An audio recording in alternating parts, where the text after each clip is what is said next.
Bora falar agora sobre o Vasco, com movimentos que têm gerado muita suspeita dentro do próprio clube. Você vai lembrar que durante a semana a gente noticiou que uma comissão formada por vascaínos indiciou 21 pessoas que participaram da venda da SAF do Vasco para 777. Pois bem, aos poucos estão surgindo os motivos do indiciamento. Um deles é de que cerca de 4 milhões dos 70 milhões que vieram por empréstimo ponte da 777 para o Vasco acabaram sendo usados para pagar uma suposta dívida que o clube tinha para com o então presidente Jorge Salgado. Isso levantou muitas desconfianças. Pô, mas então o presidente fecha um negócio que logo de cara lhe garante 4 milhões de reais de devolução de um empréstimo que ele já havia feito? Até por isso, todos os 21 indiciados terão 15 dias para se defender dentro dessa comissão. A tendência é que essas investigações possam resultar até em desligamentos dessas pessoas do quadro do clube. Só para completar em relação ao time de futebol do Vasco, o Ryan virou dúvida para a partida contra o Red Bull Bragantino, principal jogador cruz-maltino nas últimas partidas, sentiu dores na coxa ainda no confronto contra o Fluminense na última segunda-feira. Se ele não puder jogar, Pablo Verratti será utilizado. Nicola, Vasco vai para a Libertadores, pergunta o Cleiton Silva. Pergunta não, ele está afirmando. Cara, isso parecia um mês atrás algo absurdo, algo maluco. Mas hoje o Vasco trabalha em duas frentes para jogar Libertadores. A primeira e talvez mais acessível, a Copa do Brasil. O Vasco está a 4 jogos do título da Copa do Brasil, por consequência da classificação para a Libertadores. Tem também a disputa do Campeonato Brasileiro para garantir vaga na Libertadores. Nesse momento são 6 os times que vão para Libertadores e a Brasileiro. Se Flamengo ou Palmeiras forem campeões da Libertadores, vira G7. E se o Cruzeiro, o Fluminense ou o Vasco forem campeões da Copa do Brasil e estiverem entre os primeiros, vira G8, né? Então, tudo isso ainda está sendo decidido. E eu não descarto, não, especialmente porque o Vasco vem num grande momento. São 5 vitórias nos últimos 6 jogos, terceira melhor campanha do retorno do Campeonato Brasileiro. Pergunta, Nicola, na sua opinião, o Vasco pode ser bicampeão da Copa do Brasil?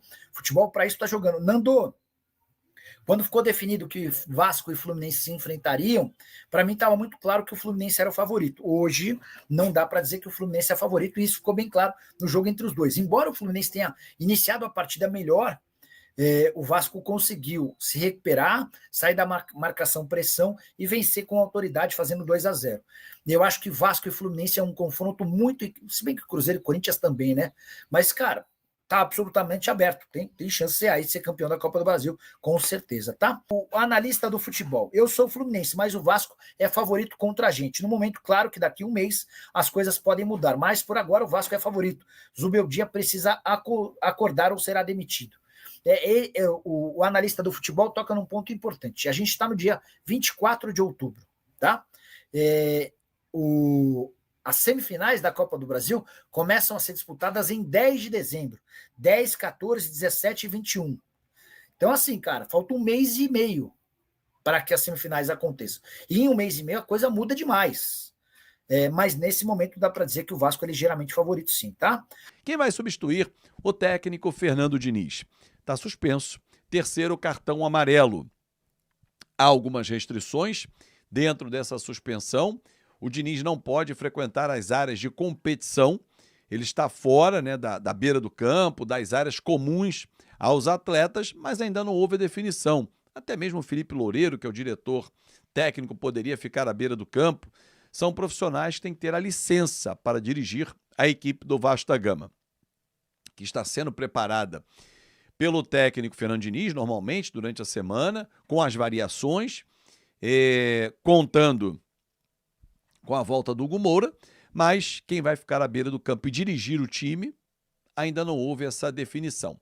Um detalhe, há quem ache que o Vasco perde muito com a ausência do Diniz, que tem aquela vibração, é um profissional que fica ali o tempo todo instigando os jogadores, não deixando que o desânimo bata, que o cansaço chegue, que a dor aumente, mas ele está fora. Vai ter que cumprir a suspensão. E o cartão foi bem estranho até do Diniz, né? Ele tomou um cartão porque ele invadiu a área técnica do Zubeldia no Maracanã para poder dar uma bronca no time do Vasco por ter ultrapassado o limite que ele podia ficar, ele acabou levando o terceiro cartão amarelo. Olha, ontem eu recebi aqui no canal, e vou deixar no final do vídeo para você, o link também vai aparecer aqui também, o bate-papo com o Eduardo Cassiano, que é o vice-presidente de esportes olímpicos do Vasco. Falamos sobre basquete, participação do Vasco no NBB, as dificuldades para montar o elenco. Falamos sobre futsal, sobre esportes paralímpicos, falamos sobre natação, judô, remo, enfim, muitas informações nesse nosso papo com o Eduardo Cassiano. Então vale demais você acessar e acompanhar a live, foi muito bacana. O Vene Casagrande trouxe detalhes sobre negociações.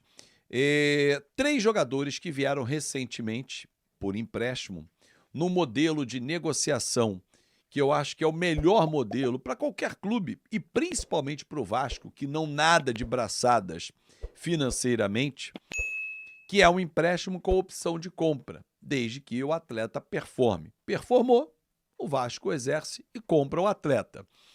Pois bem, para comprar Robert Renan, 70% dos direitos econômicos do atleta que pertencem à equipe do Zenit, o Vasco terá que desembolsar 8 milhões de euros, hoje aproximadamente 50 milhões de reais. Carlos Cuesta, que veio do futebol turco, do Fenerbahçe, 5 milhões e 750 mil euros.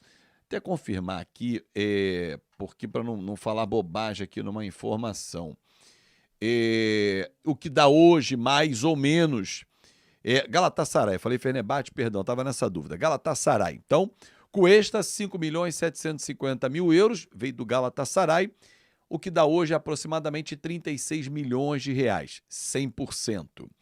Andrés Gomes, aí é uma negociação desmembrada.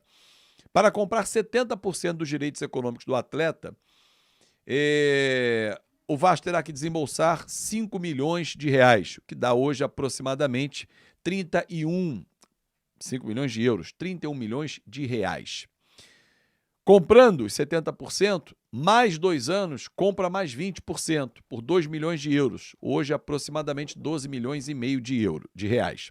Bom, numa conta fechada, um pacote para entendermos. 50 do Robert Renan, 36 do Cuesta, estamos falando de 86 milhões de reais, mais o Andrés Gomes, 31. Então, estamos com 117 milhões de reais.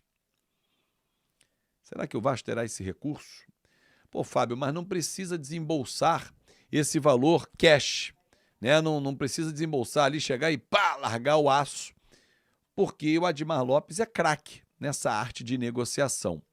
Obviamente que pode ter um escalonamento. E entendo que movimentações como essas, se elas vierem a acontecer no ano que vem, quando terminam os contratos desses atletas emprestados, o Vasco terá que informar ao administrador judicial, porque estará dentro de uma recuperação judicial, o porquê dessa negociação, a importância dela também. O Matheus França veio no modelo de empréstimo sem valor fixado de compra, né? O Crystal Palace entendeu que era bom ele voltar ao Brasil e o Vasco seria uma grande porta de entrada para que ele recuperasse o futebol e, quem sabe, voltasse ao próprio Crystal Palace. Mas muita coisa ainda vai acontecer. Óbvio que, além do desempenho esportivo dos atletas, e aí já pergunto a você se você acha que vale a pena essas aquisições, mas eu acho que, além disso, a gente deve pensar e esperar para quais competições o Vasco vai jogar em 2026. Se o Vasco bate campeão da Copa do Brasil, só na premiação de título tem 77 milhões de reais garantidos. Praticamente, Robert Renan e Cuesta comprados com o prêmio da Copa do Brasil. Eles valem 86, Vasco arrecada 77, ficam faltando 9. Só nessa brincadeira. E aí nós vamos para Libertadores, o que exige um nível técnico maior do que uma Sul-Americana.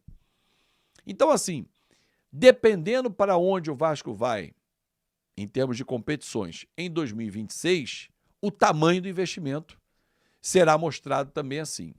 É isso aí então, torcida vascaína. Isso aí é o vídeo de hoje, deste sabadão, trazendo as informações do Vasco.